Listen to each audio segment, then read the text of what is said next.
My deadbeat parents treated me more like a second mother to their children and said that it won't change even I have my own kids. They were surprised when I snapped. I am the oldest of 3 siblings. My parents divorced when I was 6 and both of them moved on. My mom remarried, had 2 kids, then divorced again. My dad has a daughter with his current girlfriend. We're a big mixed family and we actually all get along pretty well. I love my siblings and I help with them a lot, especially when we have family gatherings. But lately it feels like I'm expected to do everything. My parents only really talk to me when they want something. Now I'm 3 months pregnant with my fiancé and 2 weeks ago we had a family gathering. Like usual. I ended up watching all the kids. I didn't mind much until after dinner. I sat down with a brownie sundae when my little sister, one of my mom's kids, asked for a bite. I gave her some, but then she kept asking for more, and I ended up giving her most of it. My fiancé said, "Okay, now leave your big sister some." And my dad responded with something like, "You should realize an older sister is like a second mother, and that won't change even when she has her own kids." That hurt a little. I had really wanted that dessert, but I gave it up for my sister anyway. And hearing my dad basically say that I'll always be expected to take care of everyone even when I have my own baby just hurt. My fiancé tried to brush it off and went to see if there was still some left, but my parents got defensive and started listing all the things an older sister should expected to do. I snapped and told them they've never really treated me like a daughter, just someone who's expected to help out all the time. I immediately regretted it and apologized, but my mom grabbed my sister and didn't talk to me for the rest of the night. My dad didn't say anything, but now he barely responds to my texts. I'm worried I messed up my relationship with my parents and siblings. Did I overreact, or how do I fix this? Update. 2 days ago, my dad called and said he was going to visit, but then changed his mind and asked if we could meet somewhere instead. When I showed up, my mom was with him. Not sure why he didn't mention that. My dad actually tried to listen and understand me,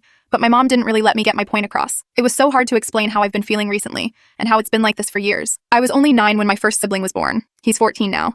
And I honestly can't remember if I've been able to act like their daughter since then. Every time I tried to explain how draining this has been, my mom would jump in with, "It was just a brownie. I mean, for God's sake, it's not about the dessert." Eventually, I just excused myself and went home. After that conversation, I think I've made up my mind to go low contact with my mom. It's going to be incredibly hard, more than I can even explain. I've always said yes and put my family first, but with my own little family on the way, I don't want to bring these problems into everything. My fiancé has been really supportive and said he's with me no matter what I decide. My fiancé and I don't live with my parents. We have our own apartment and are working on building our first house. As for how I'm pregnant with my fiancé, the pregnancy wasn't planned, but we decided to go through with it and we're hoping to be the best parents we can be.